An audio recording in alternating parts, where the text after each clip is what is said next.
கிறிஸ்துவுக்குள் பிரியமானவர்களை, ஆண்டவர் இயேசு கிறிஸ்து நாமத்தினாலே உங்களை வாழ்த்துகிறேன்.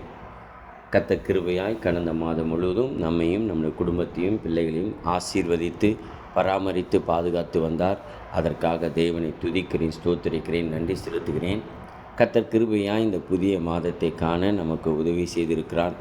கர்த்தர் கிருபையாய் இந்த புதிய மாதத்திலே ஆண்டவர் நமக்கு கொடுத்திருக்கிற வாக்கு தத்தம் ஆகாய் எழுதின தீர்க்கதரிசன புஸ்தகம் 2ஆம் அதிகாரம் 19வது வசனம்.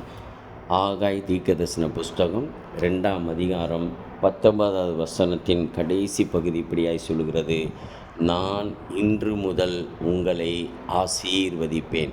என்ன ஒரு அருமையான வாக்குத்தத்தம் பாருங்கள். இந்த புதிய மாதத்திலே கர்த்தர் நம்மை ஆசீர்வதிப்பேன் என்று சொல்லி வாக்கு கொடுத்திருக்கிறார். நிச்சயமாய் இந்த மாதம் கர்த்தர் நம்மை ஆசீர்வதிப்பார். குறைவுகள் நிறைவாகும். கர்த்தர் நம்மை ஆசீர்வதித்து அவருடைய நாமத்தை மகிமைப்படுத்துவார். அவர் சொன்னால் நிச்சயமாக செய்வாருங்க. அப்போ பாருங்கள், கர்த்தர் நமக்கு வாக்குத்தத்தம் கொடுத்துட்டாரு. நான் இன்று முதல் உங்களை ஆசீர்வதிப்பேன். பாருங்கள், அதில் உங்களைன்னு சொல்லி வார்த்தை வருகிறது. அப்போ அப்படின்னா குடும்பம் முழுவதும், ஒவ்வொரு குடும்பத்தில் இந்த வார்த்தையை கேட்குறவங்க குடும்பத்தில் ஒவ்வொருவரும் கர்த்தர் ஆசீர்வதிப்பேன் என்று சொல்லி கர்த்தர் வாக்கு கொடுத்துருக்கிறார்.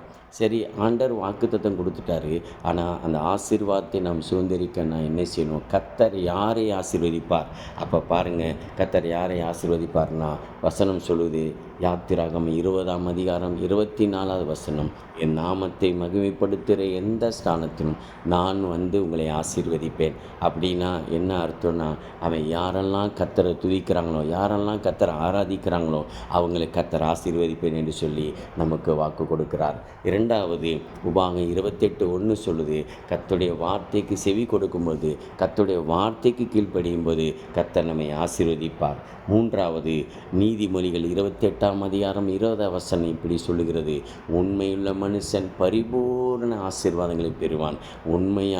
கர்த்தருக்கு உண்மையாய் நடக்கும்போது எல்லா காரியத்திலும் தொழிலில், வேலையில், படிப்பில் எல்லா காரியத்திலும் உண்மையாக இருக்கும்போது கர்த்தர் நம்மை ஆசீர்வதிப்பார். பரிபூர்ண ஆசீர்வாதத்தை தருவேன் என்று கர்த்தர் வாக்கு கொடுத்திருக்கிறார்.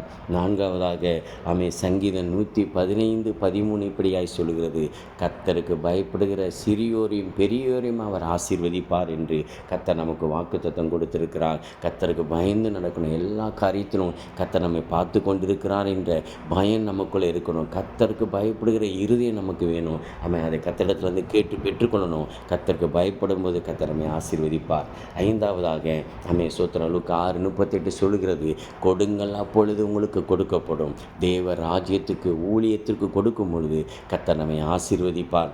பாருங்கள், சோத்திரம் ஆசீர்வாதம்னு சொல்லணுமே நம்ம மனசில் வர்றது என்னென்னா, முதலாவது நம்ம மனசில் நம்ம இருதயத்தில் சிந்தனையில் வர்றது என்னென்னா, வீடு, பணம், காரு, பங்களா, இதுதான் நினச்சிக்கிட்டு இருக்கோம். கர்த்தர் அதையும் தருவார், அது ஆசீர்வாதம் தான். ஆனால் உண்மையான ஆசீர்வாதம் எது தெரியுமா?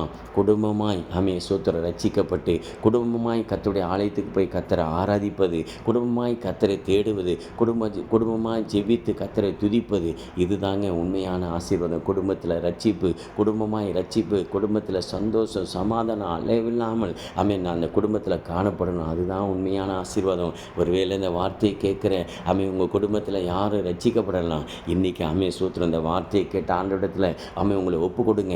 இந்த காரியங்களை செய்யுங்க. நிச்சயமாய் குடும்பமாய் ரட்சிக்கப்பட்டு குடும்பமாய் சந்தோஷமாய் சமாதானமாய் இருப்பீர்கள். இந்த புதிய மாதம் கர்த்தர் அப்படிப்பட்ட ஆசீர்வாதத்தை உங்களுக்கு தருவார். நிச்சயமாய் தருவான். உங்களுக்காக நான் ஜெபிக்கிறேன். எங்களை நேசிக்கிற நல்ல ஆண்டவரே, நன்றியோடு துதிக்கிறோம், ஸ்தோத்திரிக்கிறோம் சுவாமி.